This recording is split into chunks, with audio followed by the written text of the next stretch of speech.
chairman of the Senate Homeland Security Committee, Republican Senator Ron Johnson of Wisconsin. Senator, it's good to see you this morning. Want to get deeper into the strategy against ISIS, but do want to ask you about this travel warning. What specifically do you all know that forced you to put this in effect through February?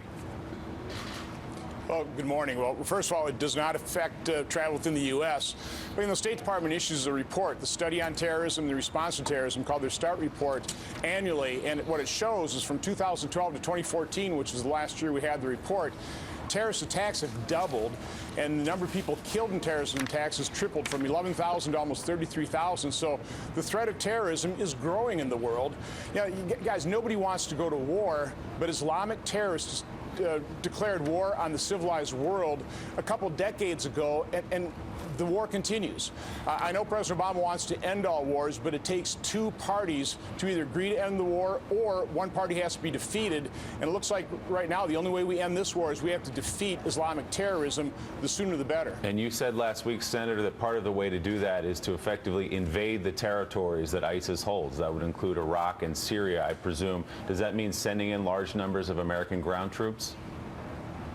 You had Graham Wood on yesterday, and he certainly described the significance of the caliphate holding territory. We have to deny them that territory. And what I've been suggesting is assemble a coalition of the willing like George H.W. Bush did in the first Gulf War, where U.S. supplied about 2/3 of the troops. Our coalition partners supplied 1/3 and paid for about 85% of the effort. Now, that shows a real commitment of the world toward a very clearly stated goal. And let's face it, President Obama has stated that goal, degrade and ultimately defeat ISIS.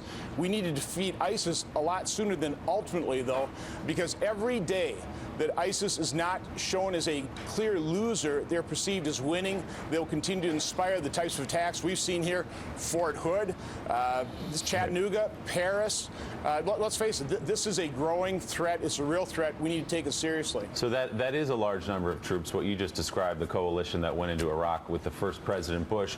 Who do you see in this coalition? Which countries do you see across the Middle East, across Europe, who would join us in this fight? First of all, I do not know the number that we would need, okay? I don't think it has to be the numbers in the first Gulf War. What I'm talking about is the type of commitment, and there's only one country that can lead that effort. It's America, and we've not been showing that effort. I understand. Which countries do you think would join us, Senator? Right. It would be our NATO partners, and if we lead with America and NATO, I think the Gulf states also would then be supplying not only the financial support but also military support as well. But there's only one military that can really lead in this, and that's America, and we better do it sooner rather than later. Senator, following up on Willie's question to you, I don't think you've spoken to anyone in the defense establishment. I haven't spoken to anyone in the defense establishment who doubts that we could not get in there and take Raqqa within 3 or 4 months. We could take it from ISIS. Do you agree with that?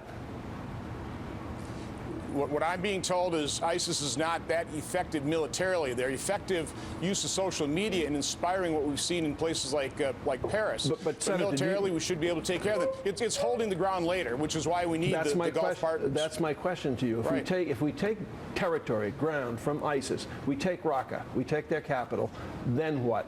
Yep. That's why we need Sunni partners. That's why we need the government in Baghdad, not relying on Iran, but really relying on other Gulf states as well as the United States.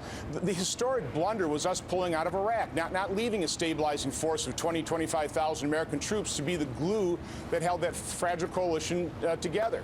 It's a historic blunder, and we're seeing the results of that. So, again, every day that we allow this to continue to spin out of control, America has to understand that we are at risk. Look at the flow of migrants into Europe and the visa waiver program that puts us at risk. So we can't sit back and be isolationists as much as I'd love to be. This does not remain within Syria, within the Middle East. It keeps spilling over and continues to destabilize the region, potentially the world. Chairman of the Senate Homeland Security Committee, Senator Ron Johnson, thank you for being on